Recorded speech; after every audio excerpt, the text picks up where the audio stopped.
So it's Tuesday, and hold on, let me touch my nose before I cook something. It's Tuesday, and every Tuesday I've been trying to cook a new dish in a way that doesn't take me too much time or effort to do. And hopefully it turns out tasty. I was calling it Tasty Tuesdays, but a lot of you didn't like that title because you're haters. I didn't really like the title either. I just thought it was catchy so you can remember what day it's on. I got a request to make pancit, which is a Filipino dish. I'm half Filipino, half white. I've been eating pancit all my life. Every time I go to my Filipino grandma's house, she always has pancit there. Pancit's my first favorite out of all Filipino food, and then lumpia. I made pancit for the first time like a month ago for Steve, and I totally botched it the first time. I bought the wrong noodles. The Ralph's I went to didn't have pancit noodles, but they had these like bean noodles that looked like pancit noodles, so I accidentally made this like pho, which is a completely different type of Asian. I was so frustrated that I went back to the store and bought the actual real noodles that you're supposed to buy. So now I know what kind of noodles, at least. I got this recipe from my white mom. Not that it matters. You see my mom. She's like full on white, blonde hair, green eyes. She got the recipe from my dad's mom, who is straight from the Philippines, Filipino, like a short little Filipino old lady. My mom did a really good job when we were growing up. It's not like getting it from her is gonna make the recipe worse. However, my mom did cheat with a little bit of the prep, and I'm probably gonna cheat a lot more than she did. So I don't know if Filipinos are gonna hate me after watching this, or if they'll feel kind of proud that at least I'm trying to carry on a bit of our culture. If I ever have kids, my quarter Filipino kids will eat this and I'm gonna call it pancit. So first thing I'm gonna do is cook the meat. You could use any kind of meat you want. My grandma used like thin little strips of pork, so I'm just gonna do it the way that I'm familiar with. I bought these really thin cut pork chops, bought 2 packages, and just gonna cook them up.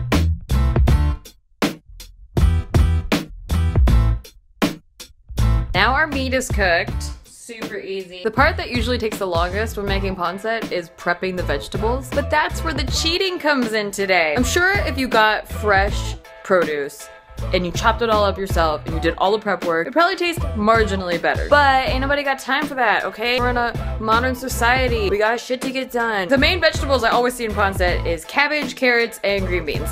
So I got this coleslaw mix that has all the cabbage and carrots chopped up for you. Also, I love carrots, so I'm adding extra carrots. And then the green beans already. Normally it would take you like a half an hour to prep all those veggies. We're getting it done right on Tasty Tuesdays. Last time I tried to make this, I tried to put it in the same pan that I cooked the pork in, thinking that was like a deep enough pan to do it. But the noodles, it was too many noodles. It was really hard, it's very messy. This is the first time I'm gonna try it in this pot. I think it'll be better, hopefully.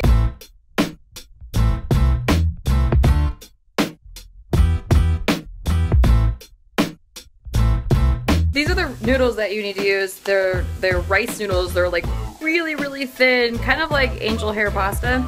And what you need to do before you cook with them is you have to rinse them, but it's kind of hard to do. So what she does is she leaves them in the package and then she rinses them like in the bag.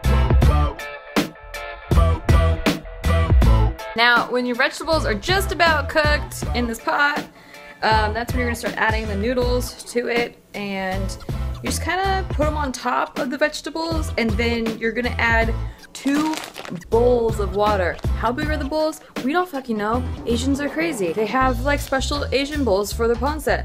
So I'm just using like a regular cereal bowl, and hopefully the measurements are similar. See, look at all these noodles. My mom said when she was telling me how to do this, she's like, you're gonna have to stir this and your hand's gonna hurt a lot. And she was not wrong. Hopefully you have arm muscles because it's a lot of muscle work to stir this pancit.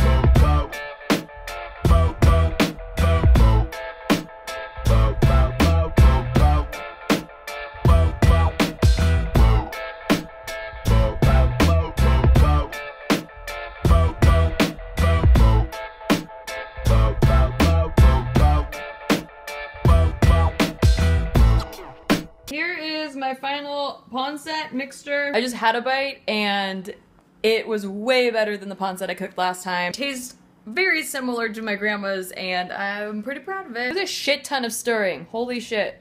My arms feel like I jacked off a whole football team. Tasty Tuesdays! You made pancit. I did. That's my favorite. Yeah, and you've had my grandma's pancit too, so you can compare. I can compare. Moment of truth.